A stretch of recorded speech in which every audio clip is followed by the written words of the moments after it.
మన ప్రభువును రక్షకుడైన యేసుక్రీస్తు దివ్యమైన నామములో ఈ ఒలివ ఛానల్ ద్వారా వాక్యాన్ని వీక్షిస్తున్నాం. సహోదర సహోదరులందరికీ నా హృదయపూర్వకమైన ప్రేమందనాలు తెలియచేస్తూ ఉన్నాను. దేవుని మహాకృప చేత మరొక మంచి తరుణాన్ని దేవుడు మనకు అనుగ్రహించినందుకొరకై దేవునికి స్తోత్రాలు. నిజంగా దేవుని యొక్క సన్నిధిలో కూర్చుండి ఆయన యొక్క వాక్యం వినేవారు ధన్యులు అని బైబిల్ గ్రంథంలో చాలా స్పష్టంగా మనం గమనిస్తూ ఉన్నాం. అంచేత ఈ ఉదయకాల సమయంలో వాక్యం వినడానికి సిద్ధపడి ఉన్న మీ అందరినీ దేవుడు దీవిస్తాడని దేవుని యొక్క వాక్యాన్ని బట్టి ప్రేమతో మీకు జ్ఞాపకం చేస్తూ ఉన్నాను. గత 2 వర్తమానాలు కయ్యూను యొక్క జీవితంలో నుండి కొన్ని పాఠాలు మనం నేర్చుకున్నాం. కయ్యూను భూమిని సేద్యం చేసేవాడుగా, కయ్యూను మొట్టమొదటిసారి లేక దేవుని యొక్క సన్నిధికి వచ్చినవాడుగా దేవుని యొక్క వాక్యంలో మనం నేర్చుకున్నాం. మనం కూడా దేవుడు మనకు అప్పగించిన పనిని మనం నిర్వహిస్తూ దేవునిని ఘనపరిచే వారంగా ఉండాలన్నది దేవుని యొక్క ఉద్దేశం. మనం చేస్తున్న పనిని మనం నిర్వహించుకుంటూ ఆయన సన్నిధిలో కనబడాలన్నది దేవుని యొక్క ఉద్దేశం. దేవుడు చెప్పినటువంటి మాట కూడా అదే. కష్టపడి 6 దినాలు పని చేయమన్నాడు, పని చేద్దాం. ఆయనను జ్ఞాపకం చేసుకుని ఆరాధించమన్నాడు, అలాగూ ఆరాధన చేద్దాం. అలాగే చేయటానికి పరిశుద్ధాత్మ దేవుడు తన కృప మనకు అనుగ్రహించునుగాక. ఈ ఉదయకాలపు వేళ మరొక సత్యాన్ని కయ్యూను యొక్క జీవితంలో నుండి మనం నేర్చుకుందాం.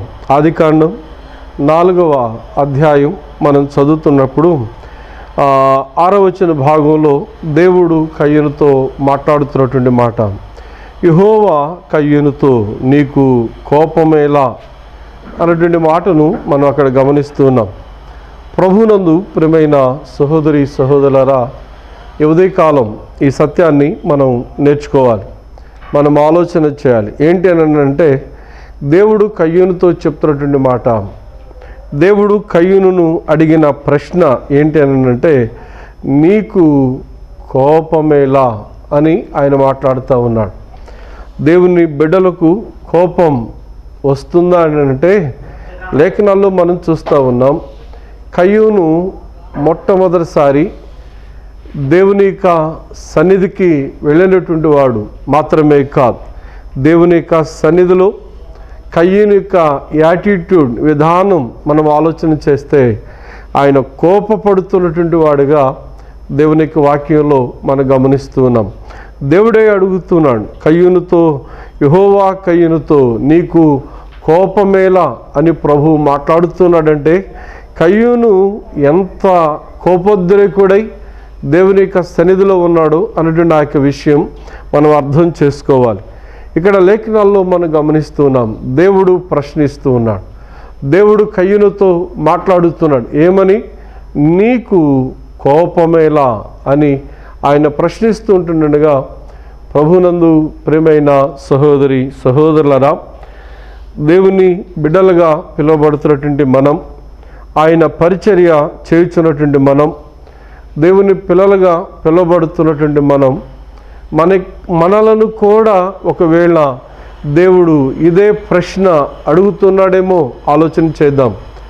ఫలానా నీ పేరు నాకు తెలియదు కానీ నా పేరు డేవిడ్, డేవిడ్ నీకు కోపమేలా అని ప్రభు అడిగితే లేదు అని సమాధానం చెప్పడానికి నా దగ్గర అవకాశం ఉండదు. ఎందుకంటే దేవుడు హృదయాంతరంగాలను ఎరిగినటువంటి వాడు. హృదయంలో నుండి లేక మనం ఏమైతే తలస్తున్నామో, మనకు తలంపు పుట్టక మునిపే ఎరిగినటువంటి ఆ గొప్ప దేవుడు మనం కోపపడుతూ ఉన్నామో కోపపడటలేదో ఆయనకి తెలియదంటారా? తెలిసిన దేవుడు అడుగుతున్నాడు, నీకు కోపమేలా అని ప్రభు అడుగుతూ ఉంటుండగా, మరి నీ సమాధానం నా సమాధానం, మనం ఎలాగూ ప్రభు సన్నిధిలో మనం ఉంటూ ఉన్నాం. అర్పణను తీసుకుని వచ్చిన కయ్యూనుకు కోపం రావడానికి గల కారణం లేఖనాలు చాలా తేటగా తెలియచేస్తూ ఉన్నాయి. హెబ్రీ పత్రికలో అపోస్తులైన పౌలు జ్ఞాపకం చేస్తాడు. కయ్యూను అర్పించినటువంటి ఆ యొక్క అర్పణ విశ్వాస సహితమైనది కాదు అని లేఖనాల్లో తెలియచేస్తుంటుండగా, దానిని బట్టి దేవుడు ఆ యొక్క అర్పణను అంగీకరించకుండా అంగీకరించకుండా ఉంటే కయ్యూను నా అర్పణను అంగీకరించలేదు అని దేవుని మీదే ఆయన కోపపడుతున్నటువంటి వాడిగా దేవునికి వాక్యంలో మనం గమనిస్తున్నాం. అంటే కయ్యూను ఎంత స్థాయికి ఎదిగాడో ఈ మాట మనకు జ్ఞాపకం చేస్తూ ఉంది. ఇది ఎదుగుదల అనే దానికంటే కూడా దేవుని యొక్క కోపానికి కయ్యూను గురి అవుతున్నట్లు దేవునికి వాక్యంలో మనం గమనిస్తున్నాం. దేవుడు అంటూ ఉన్నాడు, నీకు కోపమేలా అని కయ్యూనుతో దేవుడు మాట్లాడుతూ ఉన్నాడు. ప్రభునందు ప్రేమటువంటి వాళ్ళరా, మన దేవునిక పరిచర్లో ఉంటుండగా, దేవునిక పిల్లలుగా మనం ఉంటుండగా మనం కోపం పడేవారిగా ఉండకూడదన్నది దేవుని యొక్క వాక్యం మనకు నేర్పుతున్నటువంటి ఆత్మీయ సత్యం. స్థానిక సంఘాలకు పరిశుద్ధాత్మ దేవుడు ఆ యొక్క సత్యాన్ని చాలా తేటగా ఆయన జ్ఞాపకం చేస్తూ ఉన్నాడు. అయితే గమనించాలి, దేవునికి వాక్యమైన బైబిల్ గ్రంథాన్ని మనం చదువుతూ ఉన్నప్పుడు కోపపడిన సందర్భాలు, కొన్ని సందర్భాలు దేవునికి వాక్యంలో మనం గమనిస్తాం. యేసుక్రీస్తు ప్రభువుగా ఆ యొక్క గొప్ప దేవుడు ఈ లోకంలో ఉన్నప్పుడు ఆయన కూడా కోపపడ్డాడు. ఇక్కడ యేసుక్రీస్తు ప్రభువారితో ఆయన పోల్చటం అన్నది కాదు, కానీ ప్రభువారు ఆయన కూడా ఈ లోకంలో జీవిస్తూ ఉన్నప్పుడు కోపపడినటువంటి సందర్భం దేవుని యొక్క వాక్యంలో మనం గమనిస్తూ ఉన్నాం. ప్రభువారు ఎందుకు కోపపడ్డాడు, ఇక్కడ తండ్రి అయినటువంటి దేవుడు కయ్యూని మీద ఎందుకు కోపపడ్డాడు అని అంటే, లేక ఎందుకు కోపపడుతున్నావు అని అడుగుతూ ఉన్నాడంటే, కయ్యూని యొక్క ప్రవర్తన లేక కయ్యూని యొక్క అర్పణ దేవునికి ఇష్టమైనటువంటిదిగా లేదు. అందుచేత దేవుడు కయ్యూనును ఆ ప్రశ్న అడుగుతున్నాడు. అయితే యేసుక్రీస్తు ప్రభువుగా ఆయన లోకంలో జీవిస్తూ ఉన్నప్పుడు ఆయన కోపపడటానికి గల కారణం మన దేవునికి వాక్యంలో గమనిస్తూ ఉంటుండగా, యోహాను సువార్త 2వ అధ్యాయం 15వ భాగంలో పరిచర్యలో ఉన్న ప్రభువు మందిరానికి వెళ్ళినప్పుడు ఆడ జరుగుతున్నటువంటి ఆ యొక్క పరిస్థితులను గమనించినప్పుడు యేసుక్రీస్తు ప్రభువారు ఆయన కోపపడినట్లు దేవుని యొక్క వాక్యంలో మనకు తేటగా కనబడుతూ ఉంది. మందిరంలోనికి తీసుకురాకూడనటువంటి వాటిని తీసుకుని వచ్చారు, మందిరంలో పెట్టకూడనటువంటి వాటిని వారు పెట్టి వారు అక్కడ వ్యాపారం చేస్తూ ఉన్నట్లు దేవుని యొక్క వాక్యంలో మనం చూస్తూ ఉన్నాం. అందుచేత మందిరంలో ఆరాధన జరగవలసినటువంటి ఆ యొక్క స్థలంలో దేవుడు ఘనపరచబడి హెచ్చింపబడవలసినటువంటి ఆ యొక్క స్థలంలో జరుగుతున్నటువంటి కార్యం ఏంటంటే అక్కడ వ్యాపారం జరుగుతూ ఉంది. అందుచేత దేవుడు కోపపడుతూ ఉన్నట్లు లేఖనాల్లో మనం గమనిస్తూ ఉన్నాం. రెండవదిగా 3వ అధ్యాయం మార్కు సువార్త 5వ భాగంలో సమాజ మందిరంలో ప్రభువారు ఉంటుండగా ఓచ చేయగలిగినటువంటి వారిని లేవనెత్తి ఆయన గురించి మాట్లాడుతూ ఆయన స్వస్థపరచడానికి ప్రభువు ఇష్టపడుతూ ఉంటుండగా సమాజం మౌనంగా ఉన్నది. అప్పుడు దేవుడు కోపపడుతూ ఉన్నట్లు దేవుని యొక్క వాక్యంలో మనం గమనిస్తూ ఉన్నాం. యోహాను సువార్త 2వ అధ్యాయంలో మందిరంలో ఆరాధన జరగవలసినటువంటి ఆ యొక్క స్థలంలో వ్యాపారం జరుగుతూ ఉంటుండగా దేవుడు కోపపడుతూ ఉన్నాడు.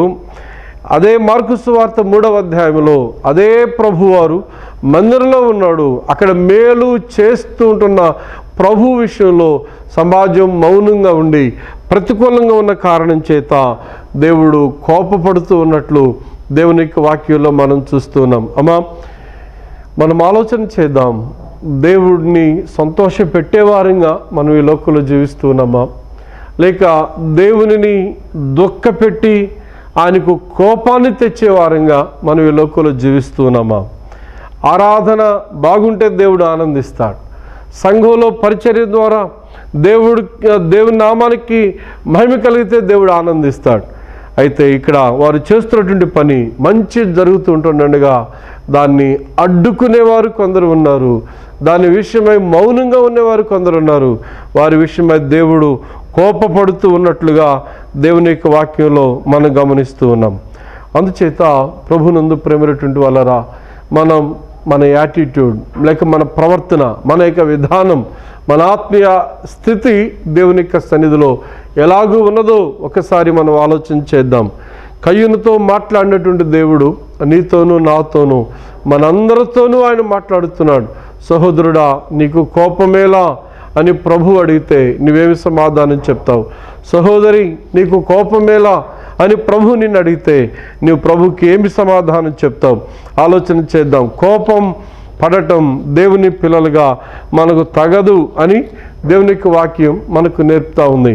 కానీ చాలామంది ఉద్రేకపరులైనటువంటి సేవకులను మనం గమనిస్తాం, పెద్దలను మనం గమనిస్తాం, సహోదర సహోదరులను కూడా మనం గమనిస్తాం. మారు మాట మాట్లాడకుండానే విపరీతమైనటువంటి ధోరణితో మాట్లాడే దేవుని పిల్లలు సమాజంలో లేకపోలేదు.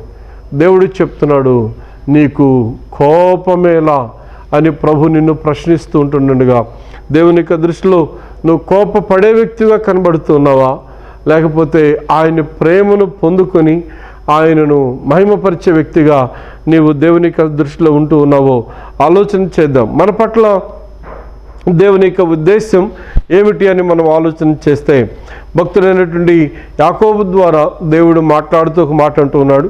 యాకోబు పత్రిక 1వ అధ్యాయం 20వ వచనంలో మనం చూస్తే, ఎందుకనగా నరుని కోపం దేవుని నీతిని నెరవేర్చదు. ఏం చేయదటది? దేవుని నీతిని నెరవేర్చదు. ఏంటి? కోపం. నరుని కోపం దేవుని యొక్క నీతిని నెరవేర్చదు. అయ్యో, దేవుని యొక్క నీతి నెరవేర్చబడకుండా ఒకవేళ నీ కోపం అడ్డుగా ఉందేమో, దేవుని యొక్క నీతి నెరవేర్చబడకుండా నీకున్న ఉద్రేకం అడ్డుగా ఉన్నదేమో ఆలోచన చేద్దాం. దేవుడు నిన్ను ప్రేమిస్తూ ఉన్నాడు, నీ పక్షంగా కార్యం జరిగించాలని ఆశపడుతున్నాడు. అయితే నీ ప్రవర్తన, నీ అనానుకూల కోపంతో కూడుకున్నటువంటి నీ ప్రవర్తన దేవుడు నీ పక్షంగా కార్యం చేయకుండా అడ్డుపడుతుందేమో ఒకసారి మనం ఆలోచించాలని దేవుని యొక్క వాక్యం మనకు జ్ఞాపకం చేస్తుంది. ఎఫెసీయులకు రాసిన పత్రిక 4వ అధ్యాయం 31వ వచనంలో మనం గమనిస్తే, సమస్తమైన ద్వేషం, కోపం అని కొన్ని విషయాలు ఆయన జ్ఞాపకం చేస్తానంటాడు. మీరు వాటిని విసర్జించండి అని ఆయన జ్ఞాపకం చేస్తూ ఉన్నాడు. We have to remove something from our life. ఏంటి అని అంటే కోపం, ద యాంగర్. కోపాన్ని మనకి జీవితంలో నుంచి మనం విసర్జింపవలసినటువంటి అవసరత మనకున్నది. అపోస్తలుడైన పౌలు కొలస్సీయులకు రాసిన పత్రికలో కూడా ఆ యొక్క సంగతిని చాలా తేటగా ఆయన జ్ఞాపకం చేస్తూ ఉన్నాడు. కోపపడొద్దు, కోపాన్ని విసర్జించండి అని మనం దేవుని యొక్క వాక్యంలో మనం చూస్తూ ఉన్నాం. ఏమి విసర్జిస్తాం? మలాన్ని విసర్జించినట్లుగా నీ జీవితంలో నుండి, నా జీవితంలో నుండి, మనందరి జీవితాల్లో నుండి మనం విసర్జించవలసింది కోపం అని వాక్యం చెప్తా ఉంది. అయితే దేవుడు కయ్యూనుతో మాట్లాడుతూ ఉంటున్నాడు, నీకు కోపమేలా కయ్యూను అని ప్రభువు లేక తండ్రి దేవుడు కయ్యూనుతో మాట్లాడుతుంటుండగా మనం కోపపడేవారంగా ఉన్నామా, కోపాన్ని విసర్జించే వారంగా ఉంటూ ఉన్నామా ఆలోచన చేస్తే మనకు చాలా మంచిది. విసర్జిస్తే మంచిది, విడిచిపెడితే చాలా మంచిది. మన జీవితాల్లో అది లేకుండా ఉండటం అది దేవునికి ఇష్టమైనటువంటి కార్యంగా లేఖనాలు మనకు తెలియచేస్తున్నాయి. మాత్రమే కాదు, అదే అపోస్తలుడైన పౌలు ఎఫెసీయులకు రాసిన పత్రికలోనే 4వ అధ్యాయం 26వ వచన భాగంలో ఆయన ఒక మాట అంటూ ఉన్నాడు, కోపం పడుడి కానీ పాపం చేయకుడి. కోపపడండి, అవసరాన్ని బట్టి సందర్భానుకూలంగా కోపపడండి అన్నాడు. అయితే ఏం చేయొద్దన్నాడు? పాపం చేయొద్దు అన్నాడు. అంటే దీని ద్వారా మనం నేర్చుకుంటున్నటువంటి సత్యం ఇది పౌలు గారు చెప్తున్నటువంటి మాట మాత్రమే కాదు. పరిశుద్ధాత్మ దేవుడు తన దాసుని బలపరిచి స్థానిక సంఘాలకు ఆయన ఇచ్చుతున్నటువంటి హెచ్చరిక ఏంటంటే కోపం పాపము చేయడానికి అవకాశం ఉంది. అందుచేత పాపము చేయొద్దు లేక కోపపడవద్దు అని ప్రభు జ్ఞాపకం చేస్తున్నాడు. కయ్యూను జీవితంలో అదే మనం గమనిస్తాం. కయ్యూను కోపపడ్డాడు, తన తమ్ముని చంపిన వాడిగా దేవుని యొక్క వాక్యంలో మనం చూస్తూ ఉన్నాం. అలాగైతే ఉదయకాలపు వేళ దేవుని యొక్క సన్నిధిలో ఉన్న సహోదర సహోదరులైనటువంటి మనం దేవుని యొక్క దృష్టిలో కోపపడే వారంగా మనం ఉన్నట్లయితే, ఉద్రేక పరులుగా దేవుడు మనం కనుక గుర్తించినట్లయితే, మనం పాపములో ఉన్నామన్నటువంటి సత్యాన్ని ఎన్నడూ కూడా మనం మర్చిపోవద్దని దేవునికి వాక్యాన్ని బట్టి ప్రేమతో మీకు జ్ఞాపకం చేస్తున్నాను. మరొక చిన్న హెచ్చరిక ఏంటనంటే, దేవుని యొక్క వాక్యంలో నుండి సామెతల గ్రంథంలో 22వ అధ్యాయం 24వ వచనాన్ని మనం చదువుతుంటుండగా అక్కడ వ్రాయబడినటువంటి మాట ఏంటంటే, కోపచిత్తునితో సహవాసము చేయకుము, క్రోధము గల వానితో పరిచయము కలిగి ఉండకుము. ఏమంటున్నాడు దేవుడు? కోపపడేవానితో సహవాసం చేయొద్దు అంటున్నాడు. కోపం ఉన్నటువంటి వ్యక్తితో మనం పరిచయాన్ని కూడా పెంచుకోకూడదు అని వాక్యం చెప్తా ఉంది. మనం ఏం చేస్తూ ఉంటాం? ఎవరైతే కోపడుతూ ఉంటారో, బలంగా ఉన్నట్టుగా ఉండి ఉద్రేకపూర్లుగా ఉంటారో వారితో ఉంటే బాగుండి. ఎందుకంటే దౌర్జన్యం ద్వారా కొన్ని సంపాదించుకోవచ్చు అన్నది చాలామందికి ఉన్నటువంటి అభిప్రాయం. అంత మాత్రమే కాకుండా కొన్నిసార్లు మన సమాజంలో మనం గమనిస్తాం, కోపడుతున్నాడు కాబట్టి తొందరగా వాడితో మనకెందుకులే అని తప్పించుకొని మనం కూడా పక్కకి వెళుతూ ఉంటాం. ఆ కోపం వారు అనుకుంటున్నారు దాని ద్వారా మేలు జరుగుతుందని. కానీ వాక్యం చెప్తా ఉంది, దేవుని యొక్క వాక్యం దేవుని పిల్లలతో చెప్పేటువంటి మాట ఏంటంటే, కోపచిత్తునితో, కోపం ఉన్నటువంటి వానితో మనం పరిచయాన్ని కలిగి ఉండకూడదు, సహవాసం చేయకూడదు అని దేవునికి వాక్యంలో మనం చూస్తూ ఉన్నాం. మరి ఎవరితో సహవాసం చేయాలి? వాక్యం చెప్తున్నటువంటి మాట, మన సహవాసం అయితే తండ్రితో కూడాను, ఆయన కుమారుడైన ప్రభుని యేసుక్రీస్తుతో కూడాను అని మొదటి యోహాను పత్రిక, మొదటి కొరింథీయులకు రాసిన పత్రికలో మనం గమనిస్తున్నాం. మన సహవాసం తండ్రితో ఉండాలి, మన సహవాసం కుమారుడితో ఉండాలి.